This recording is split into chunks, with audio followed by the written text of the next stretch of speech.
Chapter 4 Homework. If you haven't attempted to work out these questions on your own, please do so before watching the video.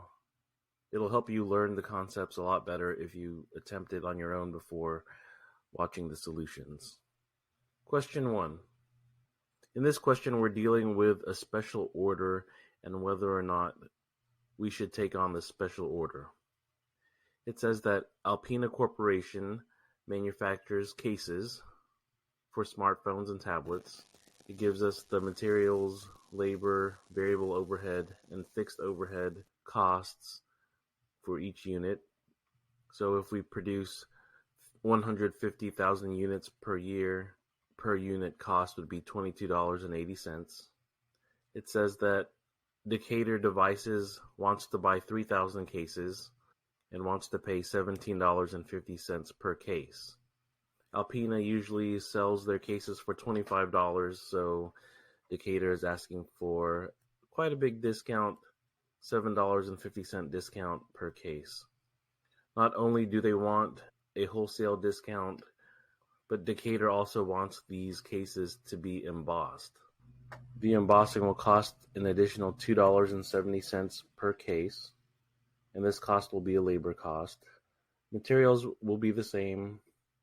Also, the company will have to rent embossing equipment for $7,200.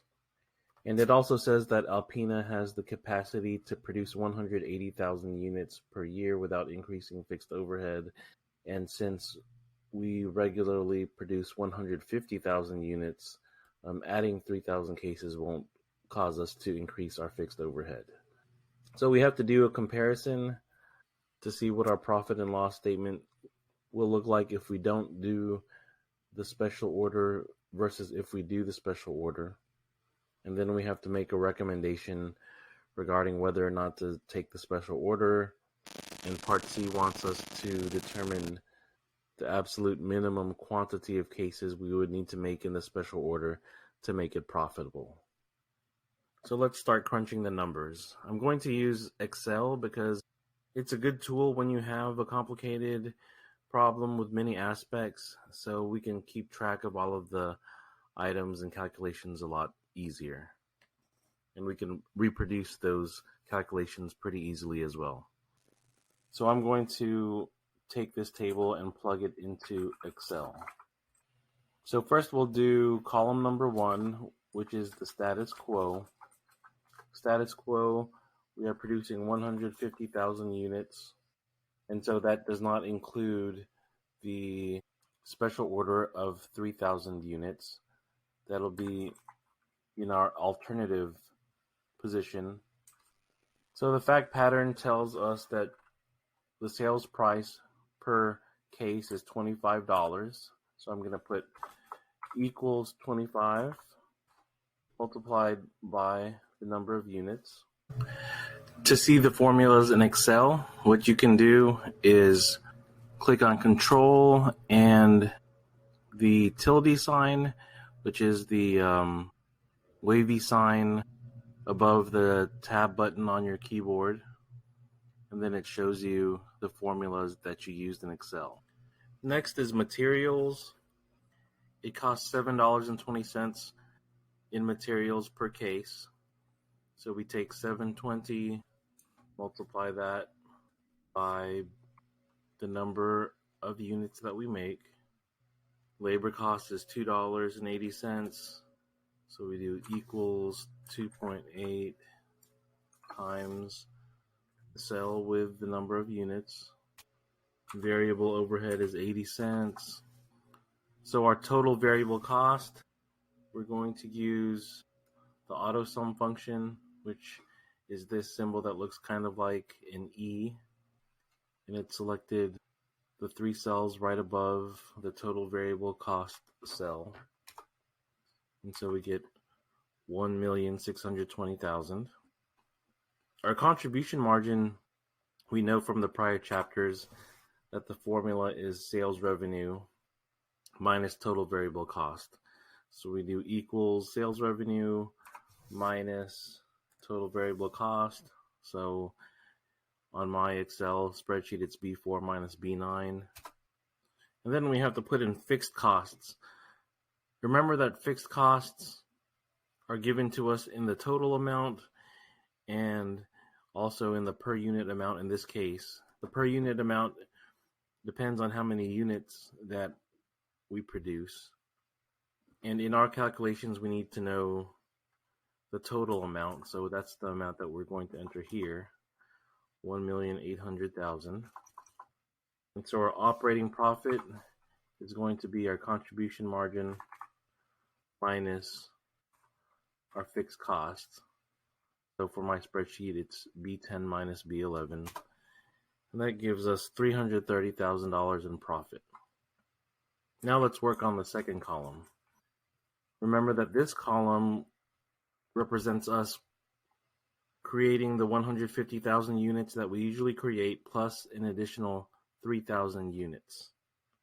So this calculation is going to be a little bit tricky because we have two different prices. The 150,000 units that we create are sold at $25, and then for the special order, we're giving them a price of $17.50. So there's many ways to do this, but the way I'm going to do it is I'm going to take the sales total of the 150,000 units. Then I'm going to add 3,000 units times $17.50. And so that gives us total sales revenue of $3,802,500. For materials, it tells us that the cost per unit is the same. So we can either multiply 150,000 units by 720, or we can do the same thing we did for sales revenue, where we just add what we've already calculated for the 150,000 units and add that to the cost of the 3,000 units. So let's do it that way just to keep things uniform. So I'll do B6 plus 3,000 units times 720. For labor, they're throwing us a curveball here because labor for our regular 150,000 units is $2.80. But it says that for the special order, since we're going to have embossing, it's going to be an additional $2.70 per case. So that means that for these 3,000 units, instead of paying $2.80 per labor, it's actually going to be $2.80 plus $2.70, which would be $5.50 per case for those additional 3,000 units. So I'll do the same type of calculation here. We're going to add the labor cost for the regular 150,000 units plus 3,000 units times 280 plus 270. And so, like I said, there's different ways to do this. If you could do 280 plus 270 in your head, then you wouldn't have to use these parentheses and you could just put 550. Or if you want to do it drawn out like I did, you can certainly do it that way. If you do use parentheses, make sure that you do it correctly so the formula will work properly. And that gives us $436,500. For variable cost, it's the same rate, 80 cents. And just to show you another type of formula that you can use to calculate it, since it's 80 cents per unit, no matter if we make 150,000 units or 153,000, I can just do 0.80 times 153,000 units. And that gives us 122.4. So total variable cost will be the sum of these three cells. So we can use that sum function that I showed you earlier, or what you can do is, since we know that the function was already used in the prior cell, we can grab at the bottom right hand corner and pull across. And so Excel automatically updates the formula for you. We can do the same with contribution margin, pull it right over. And then for fixed costs, it tells us that our fixed overhead is going to stay the same as long as we are within 180,000 units. But it also tells us that we're going to have to rent embossing equipment for $7,200, and that's going to be a fixed cost. It's not $7,200 per unit, it's $7,200 to rent the equipment, and it doesn't tell us that there is a limited amount of embossment that we can do. So that $7,200 is going to be a fixed cost. So we're going to take the $1,800,000 in fixed cost and add $7,200 to that. And then our operating profit is going to follow the same formula. So again, I grab and drag across. So it looks like we make more profit when we take on the special order. Without doing the special order, our profit is $330,000. But with the special order, our profit is $334,800. And then we can calculate the difference.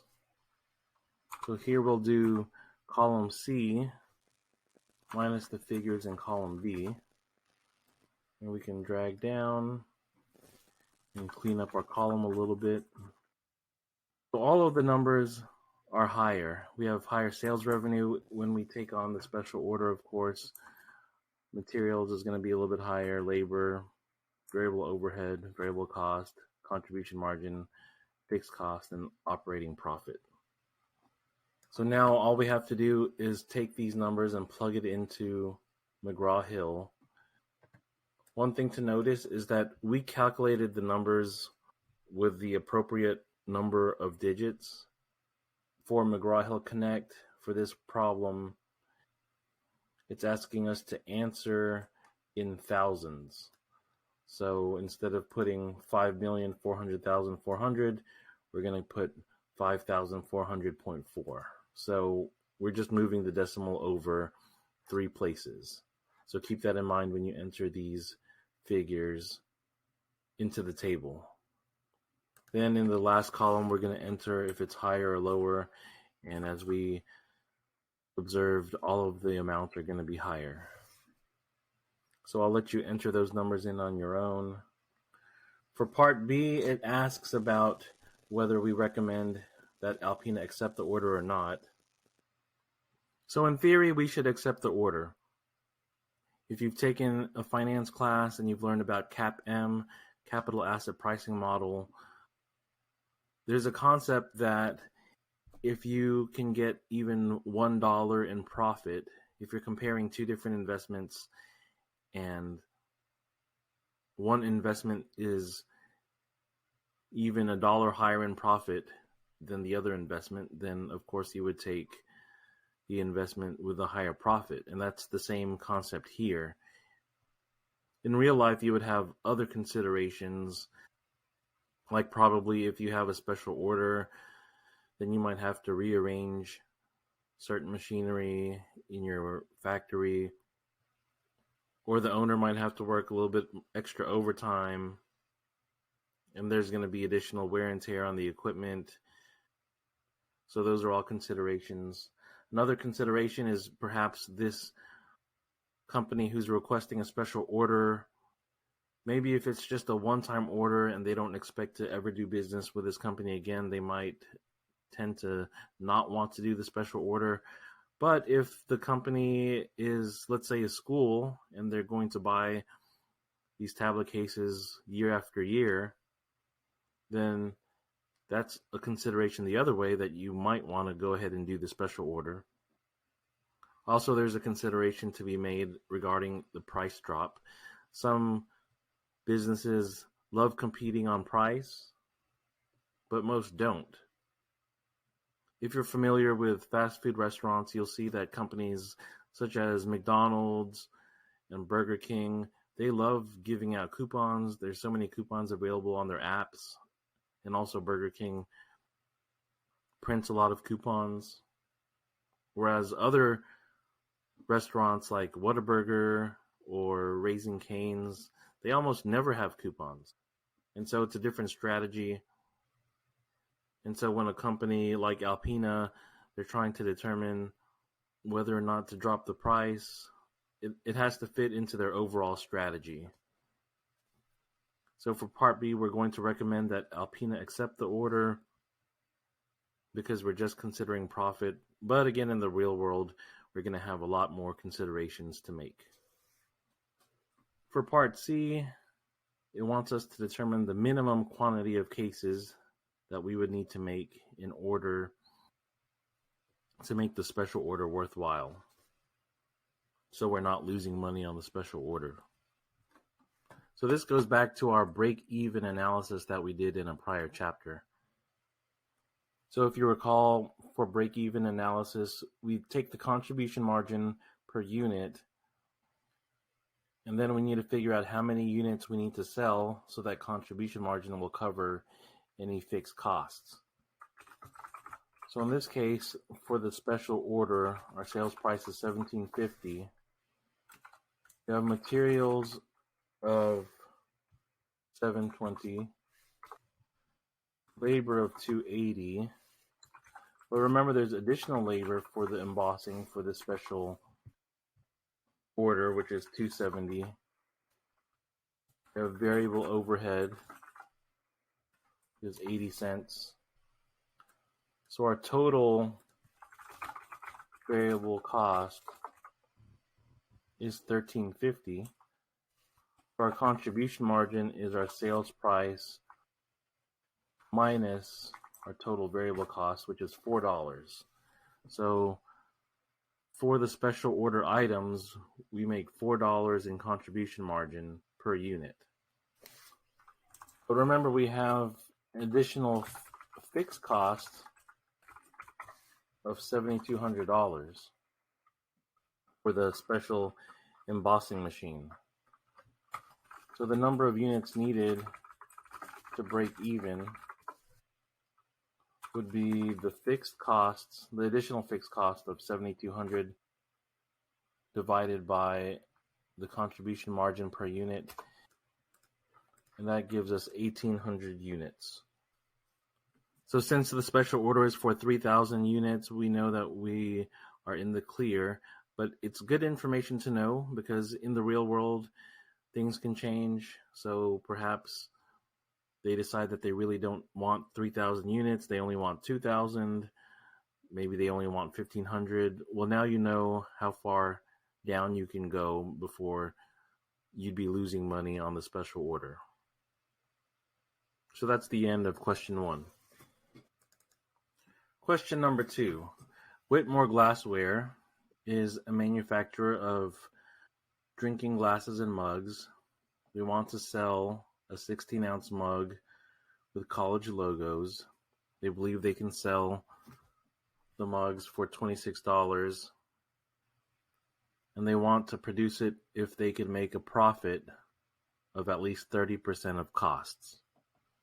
So we have to figure out what the highest manufacturing costs are before it's no longer worth it to the company to make these mugs.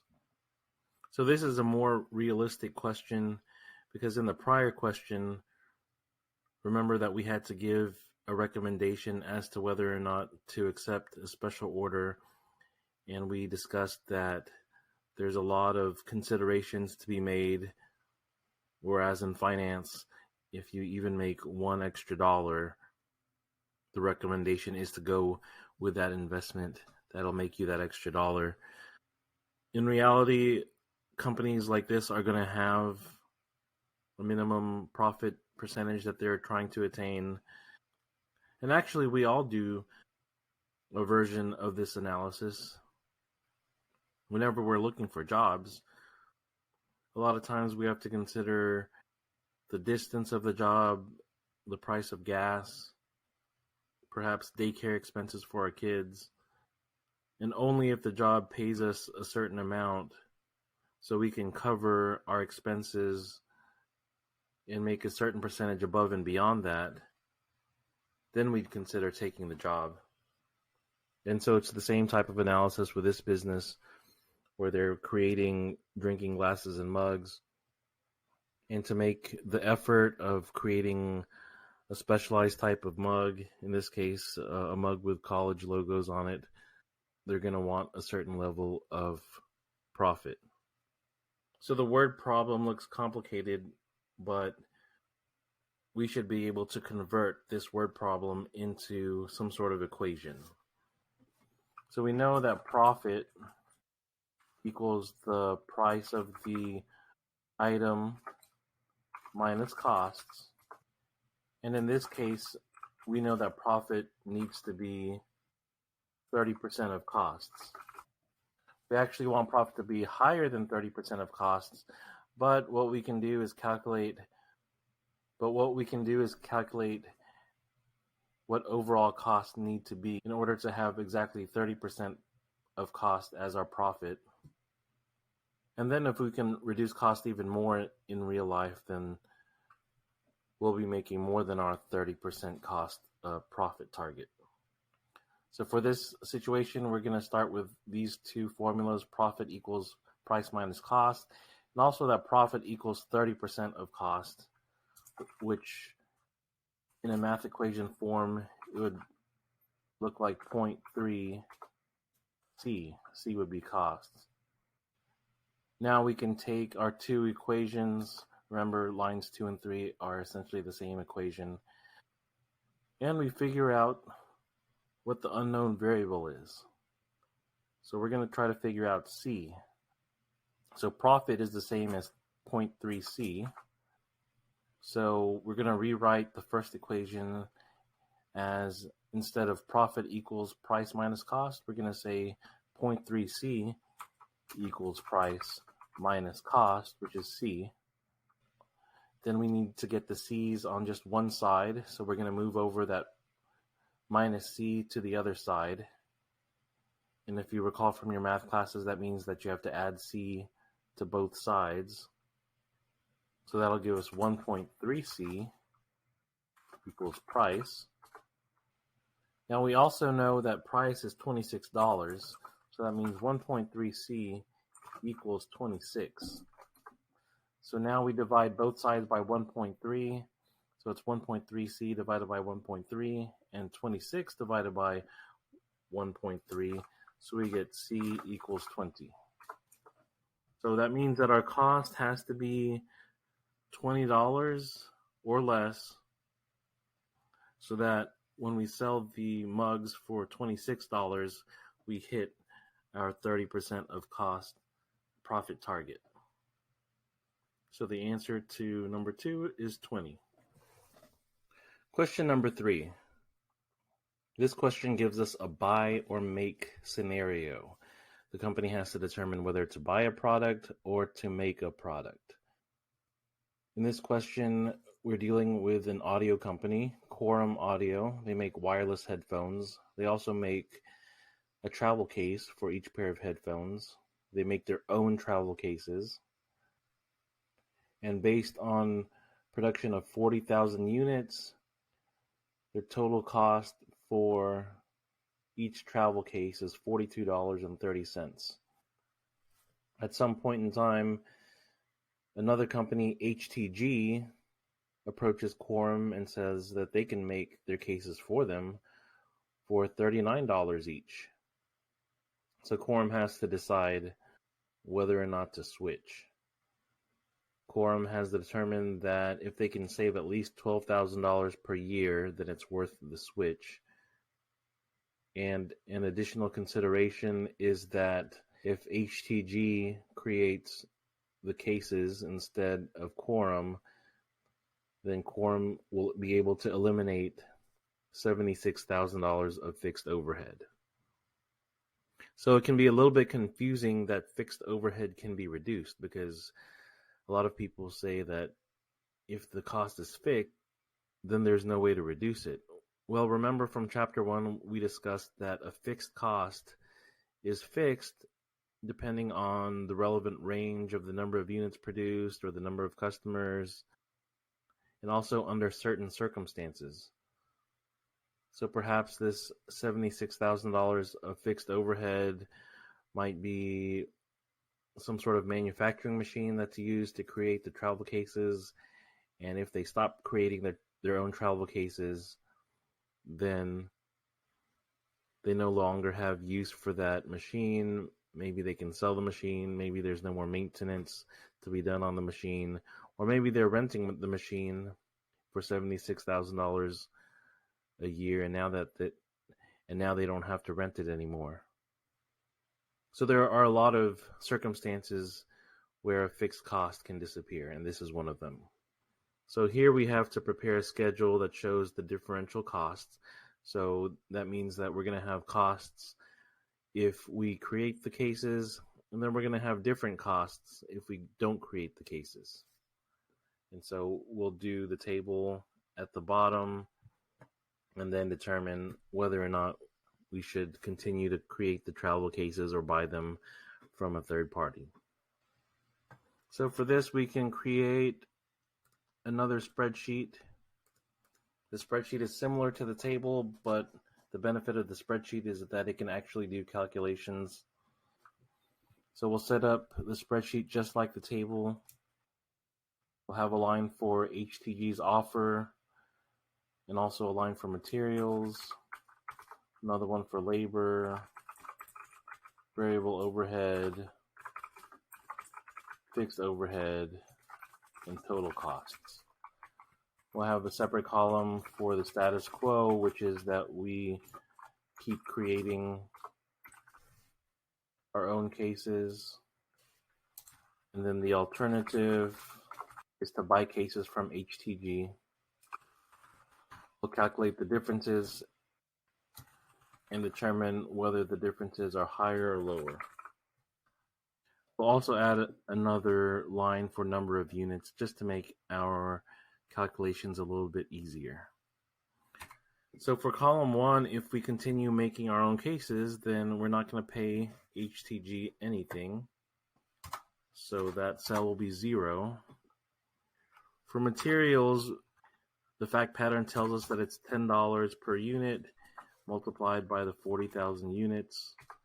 So we have $400,000 of materials. Labor is $21.20 times the number of units. Variable overhead is $6.40 times the number of units. And fixed overhead is $4.70 per unit times 40,000 units. Now remember that fixed overhead is not really a per unit type of expense.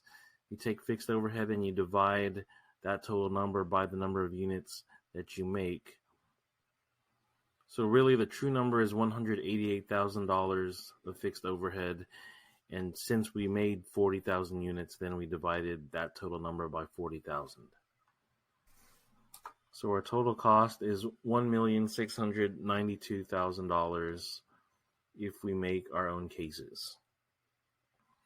Now to buy the cases, they're charging us $39 per case.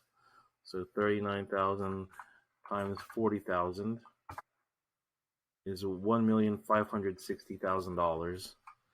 We're not going to have to pay for our own materials. We're not going to pay for labor. We're not going to pay for variable overhead. Now we do still have fixed overhead. Our fixed overhead was $188,000, but the fact pattern tells us that we can reduce it by $76,000. So we're going to do 188 minus 76,000. So our fixed overhead is now 112,000. So our total cost, if we buy the cases, is $1,672,000. So for the differences, we're going to do column C minus column B and drag down to the bottom of the column. And so here are the differences. We know that we're going to have a higher cost that we pay to HTG because $1,560,000 is more than 0. Materials is going to be lower if we have HTG make the products. Labor is also lower if HTG makes the products. So is variable overhead and fixed overhead. And so our total cost, if HTG makes the product, is $20,000 lower. And remember, it said that Quorum wants to switch if they can save at least $12,000. In this case, they're saving $20,000, so that's much more than the $12,000 that they want to save. So for Part B, it says, should Quorum continue to make the travel cases or buy them from HTG? And we're going to have them buy the cases from HTG. So this is another question that is more of a real-world scenario than just simply doing a straight profit analysis. Because again, in finance terms, using the CAPM model, the capital asset pricing model, if you can save at least $1, you go ahead and save that dollar. But in reality, there's other considerations to make. And so in this situation, they're saying that you need to save at least $12,000 in order to make it worthwhile. And that $12,000 could be just an arbitrary number. But they've determined that if they can save at least $12,000, then it's worth the trade-offs, because there's always going to be trade-offs depending, no matter what decision you make. And so the trade-off to letting another company make the cases is that the positives are that you no longer have to make them. It's a little bit less stress on your part, one less process or procedure that you have to supervise. But on the other hand, you're giving up control to another company. And so that's a consideration to make, and they're estimating that relinquishing of control is worth about $12,000 to them. So that's number 3. Question number 4. This question deals with a manufacturer that has multiple production processes. The company in our question is Ontario Audio. They make a satellite radio receiver, and that receiver is comprised of 2 major parts. One is the electronics part, and 2 is the metal case. The electronics are manufactured at the Santa Rosa plant, and the case is manufactured at the Borman plant. The company can sell 1,350 radios per month, which they sell for $125 per radio, and there's a variable cost of $62. So question 1 is there a bottleneck at Ontario Radio in Santa Rosa plant or Borman plant? So a bottleneck refers to a manufacturer with multiple production processes, such as this one, where at least one of the processes is a constraining resource. What that means is the company might be able to sell more or produce more, but at least one of the processes is slowing everybody down. So for question A, it says, is there a bottleneck at Santa Rosa plant or Borman plant? Well, we look at the fact pattern and we see that the Santa Rosa plant can produce 1350 units, but they're only producing 1050. And we look at the Borman plant, they can produce 1050 and they are producing 1050. So that tells us that there's a bottleneck at the Borman plant. The Santa Rosa plant could produce more, but remember that they send the electronics to the Borman plant after they're done, and so the Borman plant can only handle 1,050 per month. So that's probably why Santa Rosa is stopping at 1050 as well, because the Borman plant can't handle more than that anyway. So the bottleneck is on Borman. For Part B, there's a typo there. Instead of 300 cases per week, it really should say per month. So it says the Borman plant manager tells managers at Ontario Audio that the plant could increase capacity by 300 cases per month if they produce cases in the evening. So apparently they shut down probably at 5 p.m. like a lot of businesses do. Now it says that variable cost per unit would increase by $20 because of overtime pay, and fixed cost would increase by $11,000 per month. It doesn't say what the fixed costs are, but it could be that you have to hire a supervisor for the evening shift, or perhaps there's additional machinery that needs to be rented in order to increase capacity. It doesn't tell us, but all we know is fixed costs would increase by $11,000 per month. So for Part B1, we need to calculate the differential profit or loss. So for Part B, we'll use Excel again to help us with our calculations. We'll set it up just like the table. So we'll have a line for differential revenues, differential cost, fixed and variable. So if we're able to produce an additional 300 cases, that would be $300 times the $125 sales price. We would get an additional $37,500 in revenue. Now our fixed cost is going to go up by $11,000. And it tells us that our variable cost will go up by $20 as well. Our variable cost is $62 normally, but it increases by $20. And we multiply that by the 300 units. Now the question wants us to enter the number as a negative, so I just added a negative sign in front of the equation. And so our operating profit would be the sum of the revenue and the expenses. The expenses are already negative, so we can just use the sum function and it'll correctly deduct the expenses. And so we have an operating profit of $1,900. So for Part B2, it says, should Ontario Audio produce these cases in the evening? And the answer would be yes, since we have an operating profit of $1,900. Now for Part C, we are doing an independent situation. So what that means is forget about Part B, forget about that proposal to add an evening shift.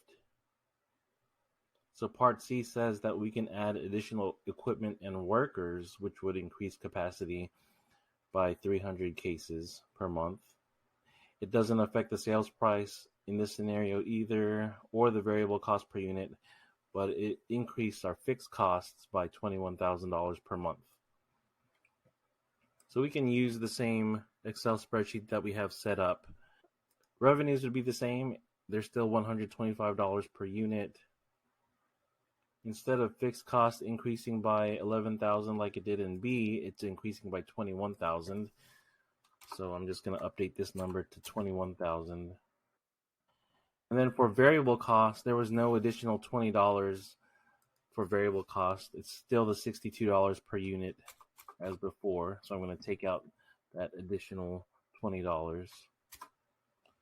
So now instead of an operating profit, we actually have a loss. So it's $37,500 in revenue minus the $21,000 in fixed cost minus $18,600 in variable cost. And so we have a net differential operating loss of $2,100. So for scenario C, we are not going to recommend that the company add additional equipment and workers, because although we've increased our revenues overall, our profit will be going down. Question number 5. We're dealing with Miles Audio, so another audio company. This question has a lot of parts, and it looks really complex. So what we're going to need to do is break it down and work on it step by step. A lot of these word problems throw a lot of information at us, and we just have to be able to break them down so we can extract the information that they want us to extract. It's a pretty good skill to have. As an IRS agent, I look at different books and records from different taxpayers on a daily basis, and you never know what you're going to find. Sometimes they might give you summary report, sometimes they give you amounts per invoice or per receipt. And so also I have to be able to take the information that they give me and extract what I need. And most likely you'll have to deal with that also in whatever accounting job you choose, whether you choose to work for the government like me, or if you work for a CPA firm or a manufacturing company. Whatever you choose to do, you're going to have to weed through the information given to you and figure out what information you need and don't need. So in this case, we're dealing with an audio company. They sell car audio systems. They have 2 different models. The Growler model is their mid-range product, and the Maniac is their top-of-the-line product. The Maniac is produced only to order, so they don't keep any inventory of the Maniac. And they give us the forecasted income statement for the next quarter. So for the next quarter, they're planning to produce 2,400 Growler systems, and they have orders for 450 Maniac systems. Now, the data that they give us are totals. So they give us, for example, $480,000 of sales revenue for the Growler system, but they don't tell us how much each Growler system is. So they want us to calculate that on our own. Same thing for all of the variable costs. They want us to calculate the per unit amount on our own. It tells us that materials inspection varies with material cost, so that means that materials inspection is a variable cost. Labor wage rate is $30 per hour. And the 3 expenses at the bottom, the factory lease, utilities, and miscellaneous factory costs, are allocated to the product lines based on the amount of floor space occupied. So that's going to be a fixed cost. It's not going to be a cost that's attached to each unit. And sales and administration costs are not allocated to the product lines. A custom car audio shop approaches you and asks about a special order. They want you to produce 100 units of the Maniac. Now, unfortunately, you're already at capacity, so you can't just produce another 100 units. You're going to have to reduce production elsewhere in order to produce those 100 units being ordered by the custom car audio shop. So it tells us that instead of producing 2,400 Growler systems, you can produce just 1,900 in order to make time and room to make those extra 100 Maniac products. The fact pattern also tells us that the customer is willing to pay a premium price of $940. So we don't know how much the Maniac sells for yet. We haven't calculated that yet, but it sounds like it sells for less than $940 if they're calling $940 the premium. And it says that the factory lease, utilities, miscellaneous factory costs, and sales and administration would not be affected by the special order. So we have to calculate the differential operating profit. Remember that differential means difference. It comes from the word difference. So we're looking at revenues and costs that change. The ones that don't change aren't part of the calculation. So since they tell us that the factory lease, utilities, miscellaneous factory costs, and sales and administration would not be affected, so those are not differential costs. So we scroll down to the table. They want us to enter in the revenue and expenses without the special order. The second column is with the special order, and then we have to determine what the impact is. Without the special order, those amounts come straight from the fact pattern. So remember that the fact pattern gives us totals already. So for revenue, it's $885, materials is $160, $950, labor is $209, $250, and so on. So we just have to almost cut and paste these numbers into column 1 of the table. Now the special order column is going to be a little bit tricky because the Maniac system has a different price from the Growler system, and also the Maniac special order items have a different price from the regular Maniac system. And another issue is that this special order isn't on top of our existing orders or planned sales. We actually have to reduce some of our planned Growler production in order to make room for this special order. So there's a lot of moving parts in this problem. But the first thing we'll need to do is find out what the unit revenue and unit costs are. So for that, we'll use Excel again. And we'll start with the Growler system. So let's start with the totals.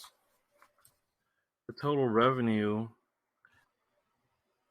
from the Growler systems was initially planned to be $480,000. Materials total was $91,200. Labor was $108, and materials inspection was $54,720. And that's based on 2,400 units. So I'm doing this problem just a little bit differently just to show you that you can calculate a number multiple different ways in Excel.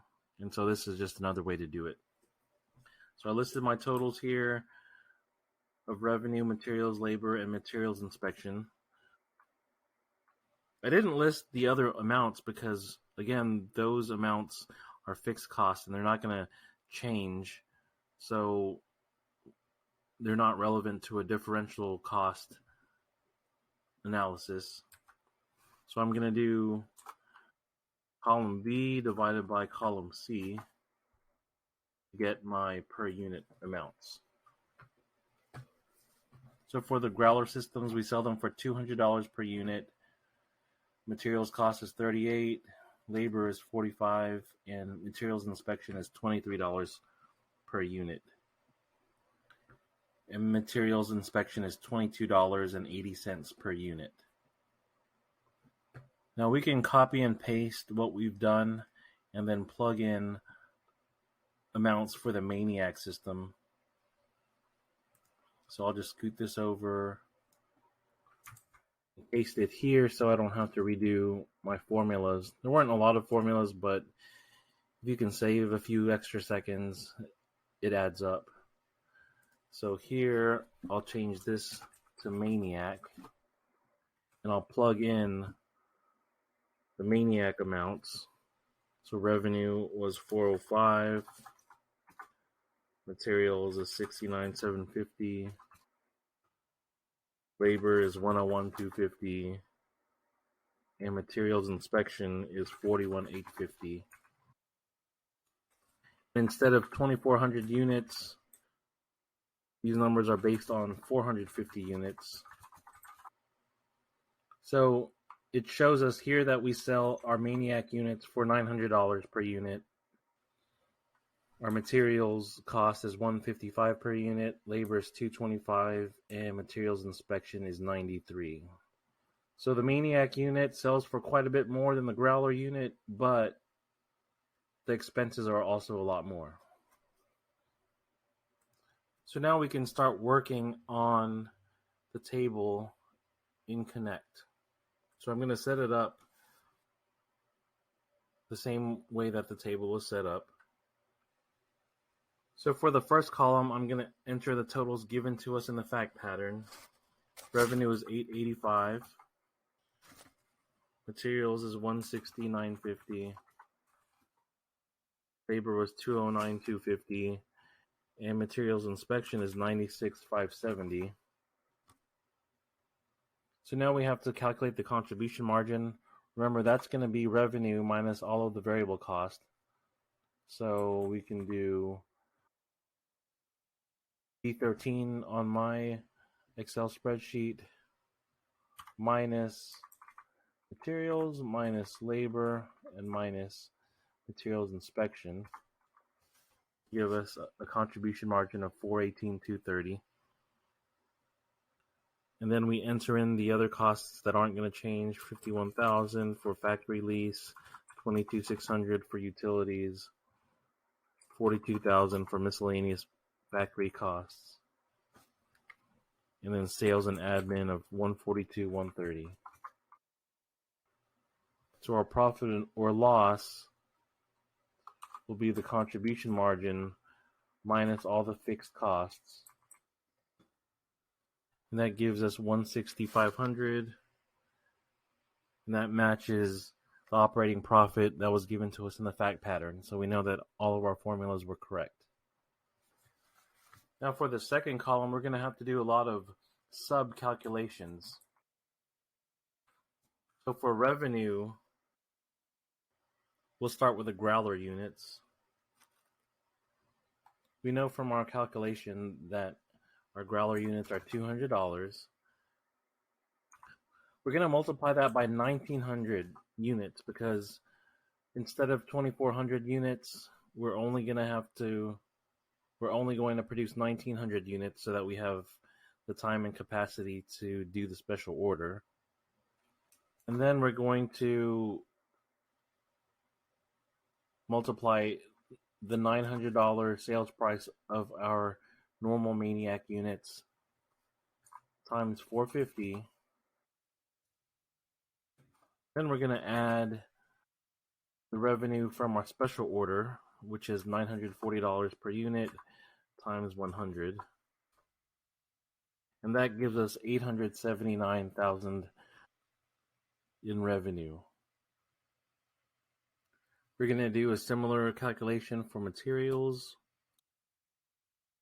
And we'll start with the growler units again. So that's $38 per unit times 1,900 units plus $155 per unit for the Maniac systems times 450 times 550 gives us $157,450. So the reason why we did 550 is because we're producing 450 Maniac units plus an additional 100 Maniac units, so we have a total of 550. We didn't have to separate out the 100 special units because the fact pattern didn't tell us that materials was a different price for the special unit. It told us that revenue was a different price, but not materials. So we were able to simplify our materials calculation. Next is labor. Same thing with labor. The special order isn't going to require any more expensive labor. So what we're going to do is start with the growler units again. $45 of labor cost per unit times 1,900 units plus $225 of labor cost per Maniac unit times 550. Remember that we're producing 450 units plus an additional 100 units from the special order. So that gives us $209,250. And coincidentally, it's the exact same figure for if we didn't do this special order. So that tells us that one Maniac unit takes the same amount of time as making 5 Growler units. Next is materials inspection. 2280 times 1900 plus 93 times 550 gives us 94,470. And for our contribution margin, we'll do our shortcut and just drag the prior cell over to this one, and it calculates our contribution margin as 417,830. So for our special order, our contribution margin actually fell, which is generally not a good thing. The only way that would be beneficial is if fixed costs reduced somehow. But the fact pattern tells us that all of the fixed costs, factory lease, utilities, miscellaneous factory costs, and sales administration are all going to be the same. So we're just going to copy and paste those numbers over. And then for operating profit or loss, we see that our operating profit is actually down by $400. And so we calculate the differences by doing column C minus column B. We drag. So we see here that with the special order, our revenues go down, and some of our costs go down. Materials goes down, labor, as we talked about, stays the same, inspection goes down, but our contribution margin goes down as well. So that means that it's probably not a good idea to do the special order. So for part A2, it says, should Miles accept the order from Lanew Custom Systems? And the answer would be no, because we're losing $400 on the special order. Again, in the real world, it'll depend on other factors as well. If you expect a long-term relationship with this custom car company, and if they're willing to pay more money in the future, then you might consider it. Then it's worth it to take a small loss now in order to ensure future business. But in this situation, it's just asking us from an operating profit or loss perspective, should we take the order? And the answer would be no. For part B, it says, what is the minimum price that we should accept to take the special order? So it's not asking us whether we can increase our order or decrease our order to make a larger profit or a smaller loss. And since the contribution margin is negative, it really doesn't matter if we can increase these orders. It's actually not going to increase our profit any, and it's actually going to cause further losses. So all it's asking us is, how do we adjust the price so we can at least consider taking the special order? Well, we already know that our loss is $400 from selling 100 units. So that means that we just need to increase our price to cover that $400. So if you have a $400 loss, and you divide that by 100 units, you're going to have to, that's a $4 loss per unit. So you would just have to raise your sales price by $4, so at least you're breaking even. So if your special units were priced at $940, and you have to increase that by $4, so you have to increase your sales price to at least $944 to break even. So this was a pretty complex problem with a lot of parts. You're not going to get anything this complicated on the test, But it's good to be able to work out an exercise like this. Even though you're not going to see it on a test, you very well might see something like this in the real world. So it's good practice.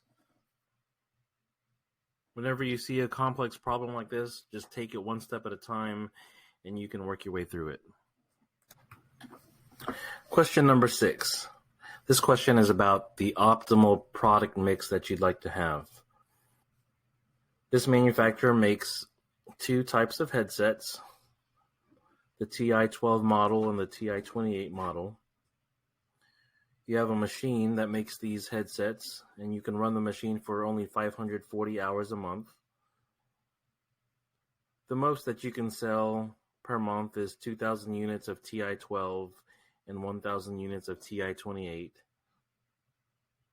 You currently sell 1,500 TI-12 models and 780 TI-28 models.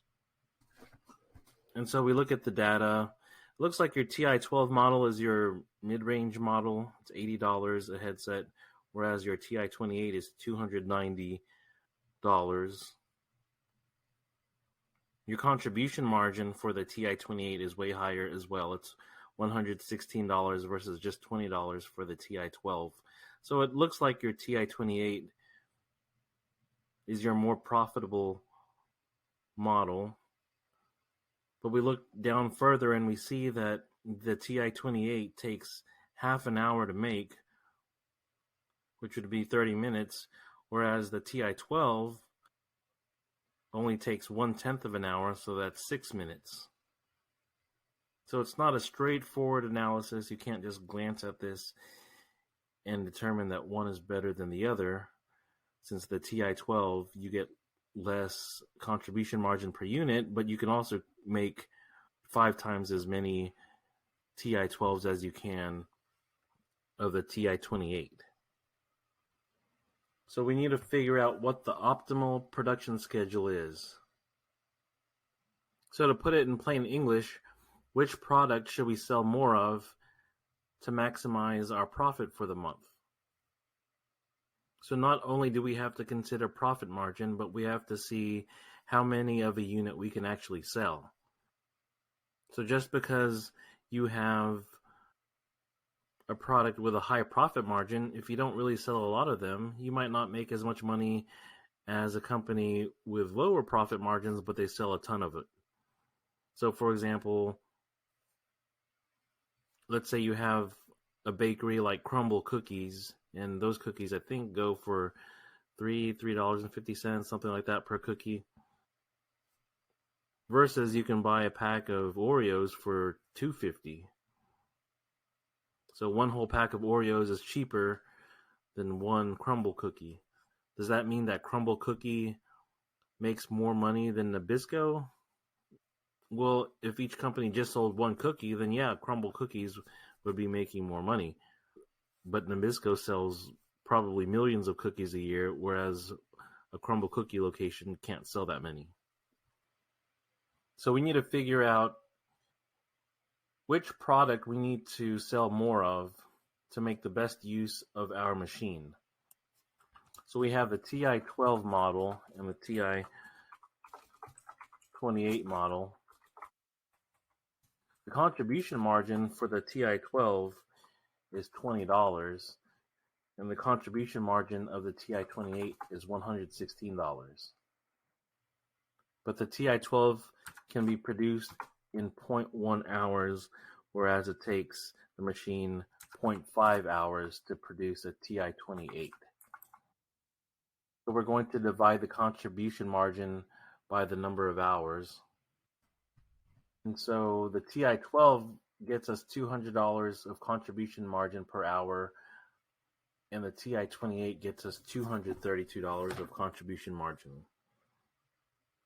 So our calculation shows that we're better off selling TI-28s rather than TI-12s. Both are profitable, but the TI-28 is more profitable, so we should use our machine to produce more of the TI-28s, as long as there's enough demand for those TI-28s. So the fact pattern tells us that the maximum demand for TI-28 is 1,000 units. And we multiply that by the number of hours. So 1,000 times 0.5 leaves us with 500 hours. So if we want to sell the 1,000 units, which is the maximum we can sell for TI-28s, we have to run our machine for 500 hours. Now remember that we can only run the machine 540 hours total in a month. So if we use the machine for the TI-20 for 500 hours, then that only gives us 40 hours for the TI-12. So if you do 40 hours divided by 0.1 hours, because that's how long it takes to produce a TI-12, that leaves you with 400 units of TI-12. So for A, we're going to put in that we're going to produce 400 units of TI-12 and 1,000 units of TI-28. So that'll give us our maximum profit. For B, it says if Talbot Industries produces at the maximum level, which we calculated in Part A, how much will monthly profit increase over our current profit? So for this problem, we can work backwards. The question tells us that our profit for our existing product mix is 55,480. And we know that contribution margin minus fixed costs equals profit. So that means that contribution margin minus $65,000 equals 55,480 in profit. So the contribution margin for the original product mix is $120,480. For our new product mix, we're selling 400 units of TI-12 and 1,000 units of TI-28. Our contribution margins are 20 and 116 respectively. So our contribution margin from the TI-12s is 8,000, and from the TI-28 sales is 116. So the total there is 124. So if we do 124 minus 124.80, that gives us 3,520. So our profits will increase by 3,520 with the optimal product mix. So that's the end of the Chapter 4 homework solutions. Hopefully the questions weren't too difficult. They were pretty complex, but it's good practice. You're not going to see anything this complex on the test, but it's good to be able to take a big problem or problems like these and work through the logic of them.